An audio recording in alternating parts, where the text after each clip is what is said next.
everyone, and welcome back. I am going to do this video a little bit different than my usual ones. I'm going to talk about my own personal health journey and its struggles and how it relates to some of my favorite books that I've read recently, or some of my books that I've read that relate to chronic illness.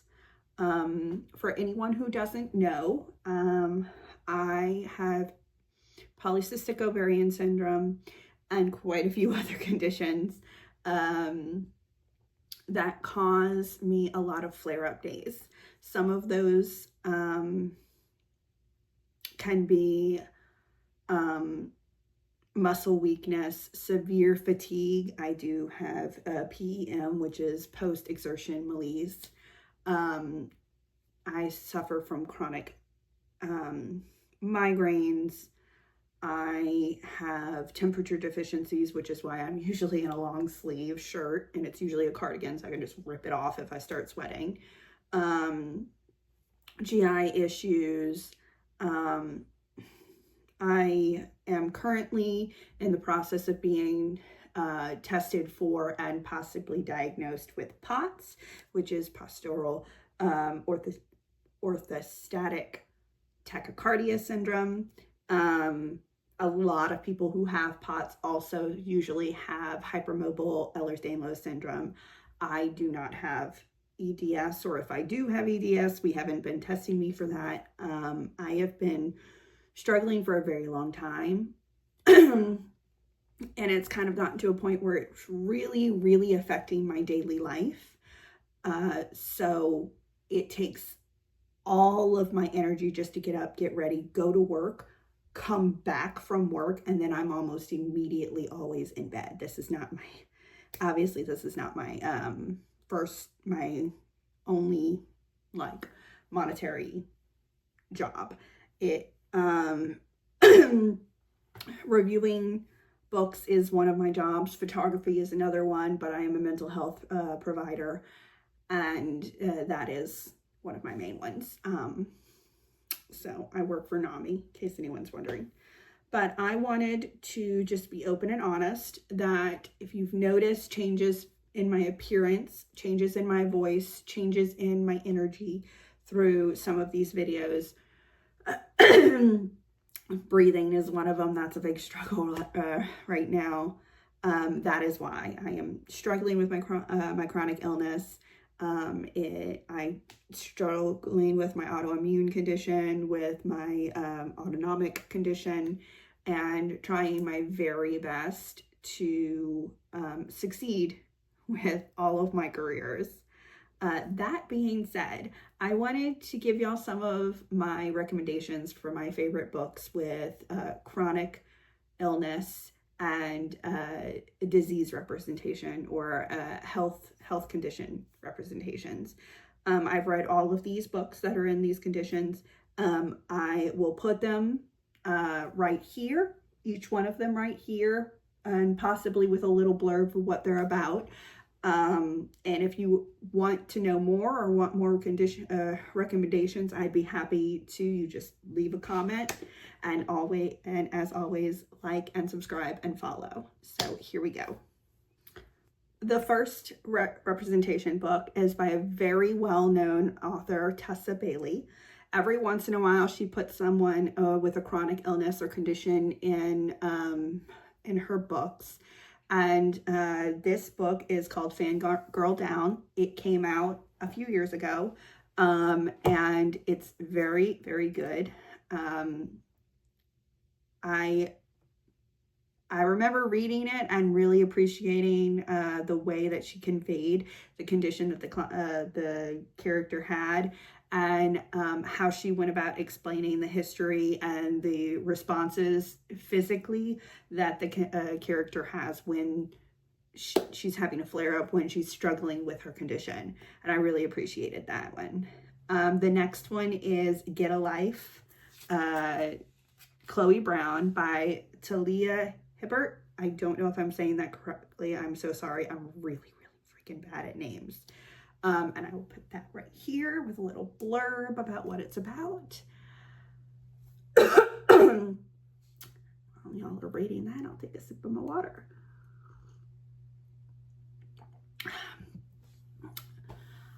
The next one is 5 Feet Apart. Now, 5 Feet Apart is a very well-known book, but it was also a very well-known movie, directed by Justin Baldoni, starring, I don't know the female, but the male was Cole Sprouse. And it is just a heartwarming and also saddening story. It's a beautiful story. Really hard to read sometimes because it is directly involving the condition that both of them have, instead of it being an additive to the person as a character. So just go into that knowing that. I will put the book right here with the blurb right there. I think it's a phenomenal one. I think everybody should read it and everybody should go watch it. It was a phenomenal movie as well. They did a great job conveying the characters. The next one is Tomorrow and Tomorrow and Tomorrow by Gabrielle Zevin. Now this is a young adult, which I think 5 Feet Apart is also a young adult.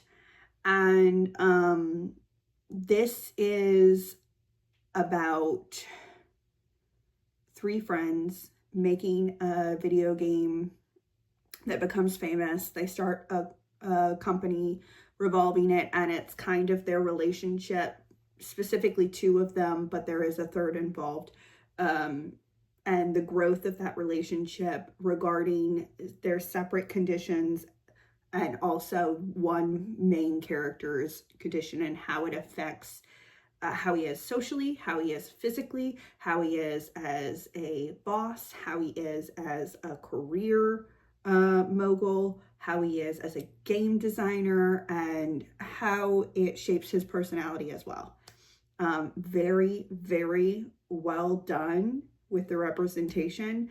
I will say it's not of this list my favorite book, just because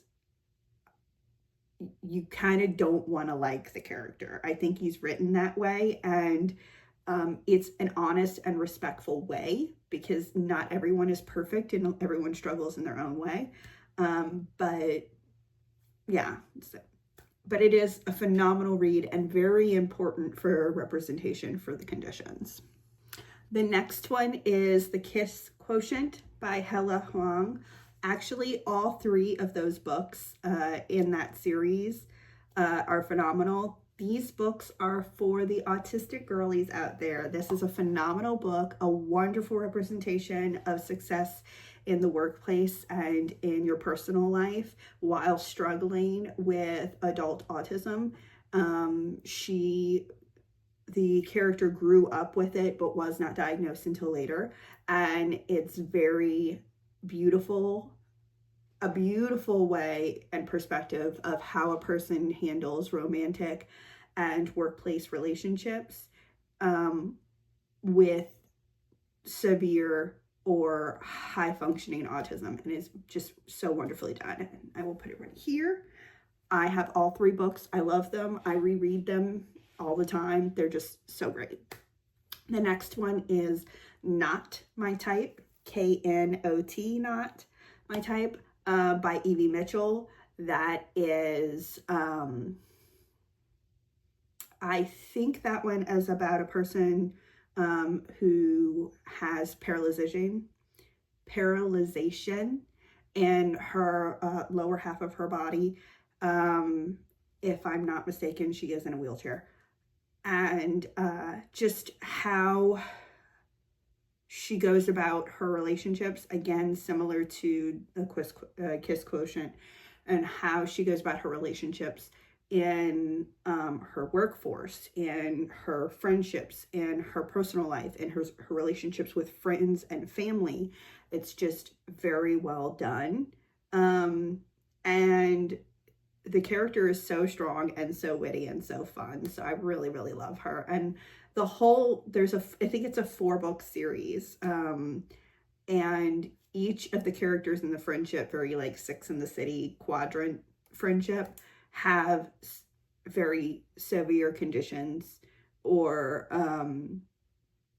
have conditions that are not very often represented in books, and it's just, they're all so well written.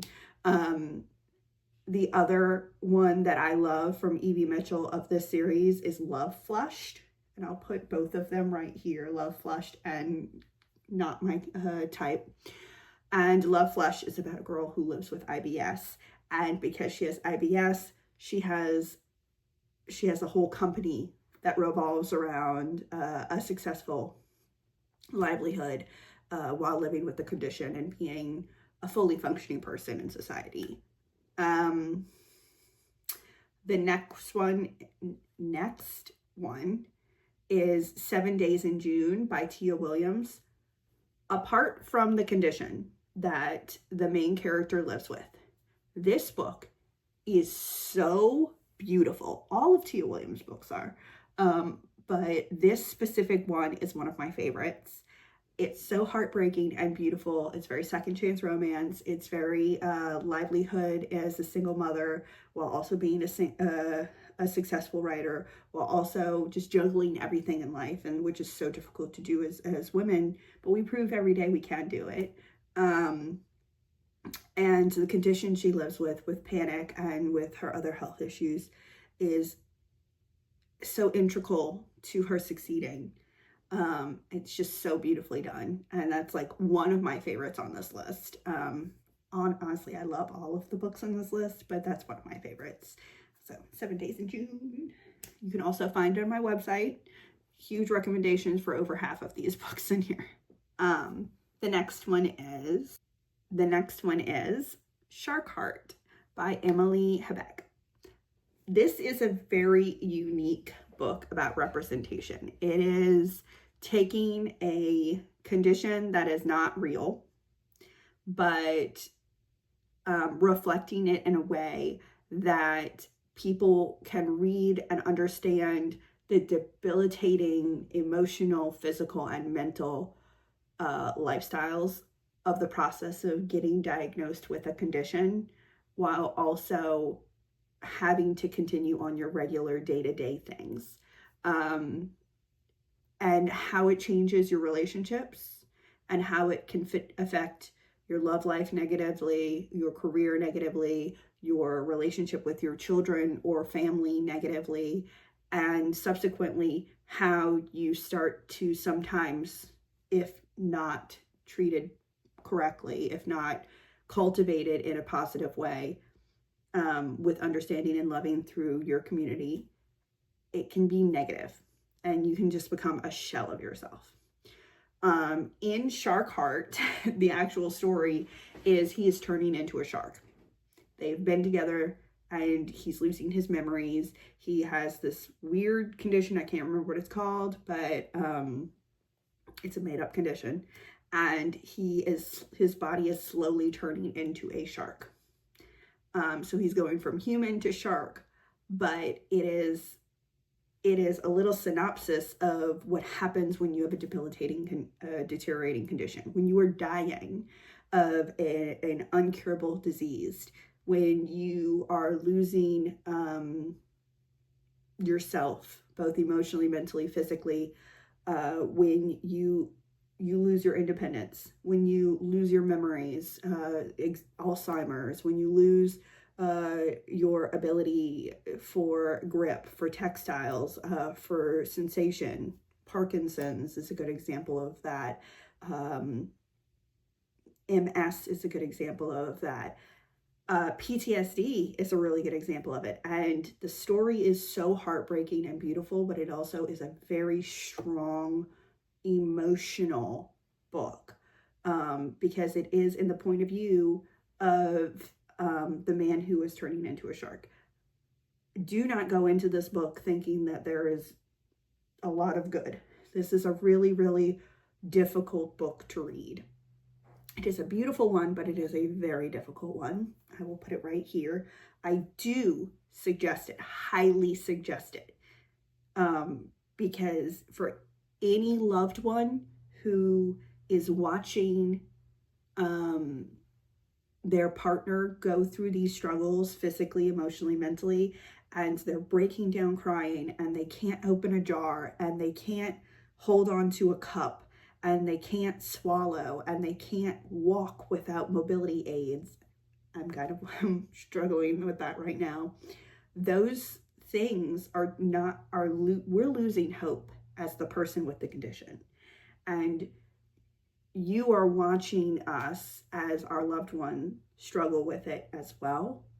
And it is just as heartbreaking for you because you want to help us and we want to help and communicate and do whatever we can to get through the day. But we're losing our abilities just as much as you're changing, not necessarily losing, but your relationship is changing. And this book does a very good job of both the wife and the man and their perspectives and how it's changing their relationship. Not necessarily entirely for the worse, just change is change and just adjusting for it. And like, she's not going to be able to be in a relationship with him anymore because he will be a shark, or he will be passed away, or he will be insert condition that is debilitating where you no longer has the memory or the wherewithal to be the person you once were. But yeah, right here. The next two are also from the same author, similarly to Evie Mitchell and Helen Hong. This is The Rom-Commers and Hello Strangers by Catherine Center. Hello Strangers is she gets a brain injury and gets face blindness, which is rare but happens. Sometimes it's temporary, sometimes it's permanent. You'll have to read to find out what happens there. But it's a phenomenal representation of learning someone's voice, learning their cadence, learning their smell, using all of these other conditions and senses to remember the best parts of someone when you lose another sense, and not knowing whether the condition that you have is temporary or permanent, and how you handle that and how you handle that knowledge and that uncertainty. And that is Hello Strangers. And then the other one is The Rom-Commers, and that is a book about anxiety, panic attacks, and depression, and what can happen when you become a hermit, and how your loved ones can kind of help you out of that shell, how community can help you branch into taking care of yourself and finding different outlets to take care of yourself when you're having those issues. There's nothing wrong with medication. There's nothing wrong with alternative therapies. You have to find what's good for you. And that is The Rom-Commers. And then the last book that I want to talk about is actually a very well-known series, and it's been talked about quite a bit. In the beginning of the book, I spoke about, the beginning of this video, not of the book, I spoke about Ehlers-Danlos syndrome. And Rebecca Yarros has a very famous series called Fourth Wing, the Empyrean series. And the main character, Violet, has Ehlers-Danlos syndrome. And she doesn't overcome it, but she fights it. She works with it. She learns her limitations. She pushes through some of those limitations. But it is a very, specifically the Fourth Wing, it is a very prominent in the front of the series in the first book, and how she struggles with being in a militarized school, college, while having the condition and having to do all of these things that usually her condition would not allow her to do, and how she pushes through it, how she learns about her body, how she learns to be stronger mentally and emotionally in order to counteract the physical pains. And it's a beautiful, beautiful representation of that condition. It's in the other two books so far, and I know that Rebecca Yarros has 2 more books in the series that we know of. But the first book, The Fourth Wing, is really, really big into it. The second and third books also have representations in the form of fantastical kind of things that happen physically. If you don't know, something happens and there's a bad guy, and the bad guy turns one of the main characters into a bad guy per se. And in the either second or I think the third book, you get a lot of that interaction of how that is fought, and how every moment of change into this physical new person, new creature, is fought against from what he used to be, and he is adjusting and taking care of other people around him while also hiding that condition, and that is a huge thing. But yeah, I hope you read these books. They're phenomenal for mental health representation, for physical representation, for diagnoses representation, for debilitating disease or conditions, all of those kind of representations that are usually a lot of times forgotten or swept under the rug in a lot of books, especially modern romance and fantasy books. And I hope you read one of those. And yeah, I will be happy to give more. And I'll see y'all next month or next video, whichever one comes free.